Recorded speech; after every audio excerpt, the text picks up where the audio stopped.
Hello, welcome. Thank you so much for staying tuned to class again today. We already started with animal nutrition. Now, previously we had classes on diseases that affect poultry. Now, this time we wanted to look at nutrition with respect to poultry, but we felt like let's make it broader, and so we're going to have it on with animals. So we'll have animal nutrition. Now, we also decided to look at the minerals. Mineral dietary, calcium. Calcium is a cation with the 2 plus. That is, in a reaction, it's going to give out 2 electrons to become positive twice. Then you have atomic weight of 40. In the first 20 elements, it's number 20. Then when we looked at last week, last class, we looked at the historical perspective, where it's named from calyx, from calx, meaning lime in Latin. And then the sources of calcium, living vegetables, most importantly, dietary products like milk, yogurt, and the others. And then we're looking at functions today. Now, in looking at functions today, before we go into it, let's look at some important facts of it. First is that the largest amount of calcium is found in skeleton and bones. The skeleton, that is in skeleton and the teeth. Then we have about 99% of the entire body skeleton. The 99% of the entire skeleton, the entire body, calcium in the body being in the skeleton. So 99% is between the skeleton and the teeth. The remaining 1% is found in blood vessels, the blood fluid, like the secretions, enzymes, blood, and hormones, the others. Now, another important fact is this: calcium is excreted in the feces. Another one is 9 to 12 milligram for every 100 ml of blood serum is calcium. Between 9 to 12 milligram in every 100 ml of blood is calcium, except for laying chicken, for laying birds.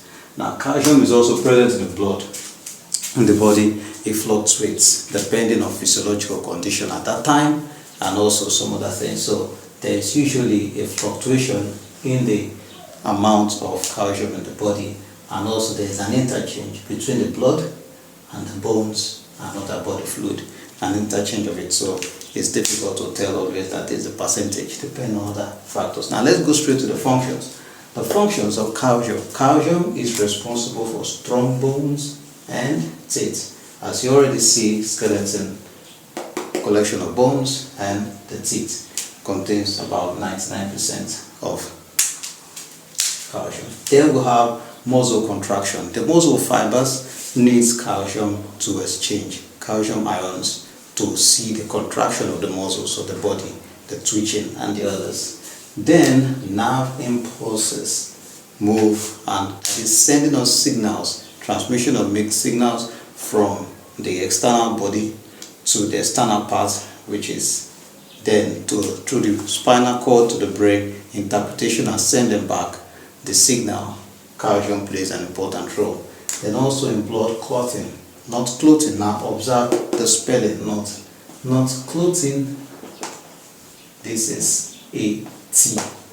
Okay, now that is as a precursor in blood clotting, calcium is present. Then also in cellular function, cellular message, and intercellular processes in the body.